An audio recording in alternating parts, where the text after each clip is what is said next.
Time to have a look at the deer industry. We do so with Tony Cochrane. He's the National Velvet Manager for PGG Wrightson. And Tony, can I start not with velvet, but with venison? One of the great meats, if you ask me, and one of the big issues I reckon in this country we've got with venison is we don't eat enough domestically. What do you reckon? Yeah, hi Jamie. I'd agree with you 100%. I guess part of the reason for is that the venison not being consumed so much New Zealand-wise is because of the price.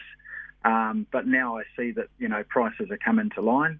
It's such a high protein, low fat option for people that we should be eating venison at least once a week. So in the last couple of years since COVID has really reduced the demand overseas for venison.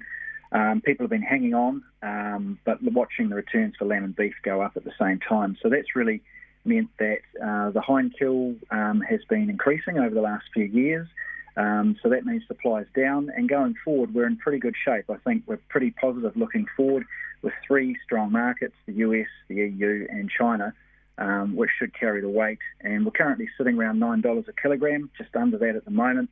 Indications are for the spring it's going to be around 10.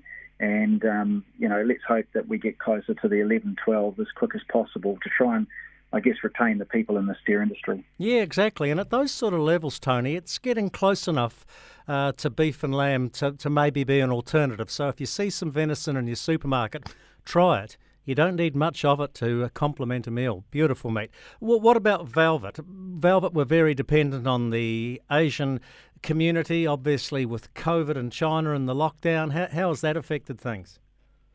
Yeah, it's been a bit of a topsy-turvy season, velvet. We started strong with support from South Korean health food companies. That gave us prices that started probably 12% higher than where we are now.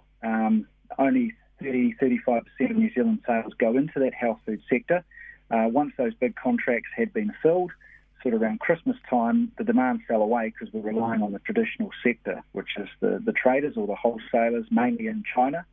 And so, of course, with 80% of their population, huge stocks, there just wasn't demand to be buying fresh season's velvet. So, yeah, it has taken a real toll on our velvet season, and a lot of people have been constrained by slower sales and stocks that haven't sold early, but those stocks are starting to shift now. And I think we'll get through the season okay, and the long-term outlook for velvet is very strong with those Chinese and Korean economies both looking to up their GDPs in the coming year, and consumer spending is certainly going to start to go up. Tony Cochrane with us from PGG Wrightson. As we've opened our gates for tourists, we've also opened the trade for trophy stags. This is quite big business, especially with the American hunters. You did right, because it's been 2 or 3 years of standstill, but now I hear that there's all hunts are sold. There's some massive heads out there because obviously animals have been carried over for the last couple of years.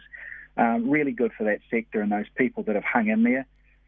It's really, it's a third leg to our deer industry, and it's one going forward that will always be there, let's hope, because it also provides tourist dollars. Hey, really quickly to finish on, the deer industry's doing its bit for the cyclone recovery cause.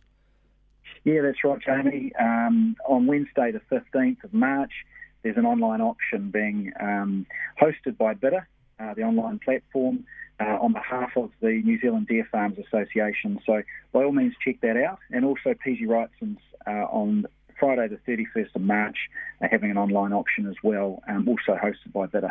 Okay, there we go. Tony Cochrane from PGG Wrightson, National Velvet Manager. Thanks for your time, and New Zealanders listening out there, go and try a bit of venison. You won't regret it. See you, Tony. Thanks, Jamie.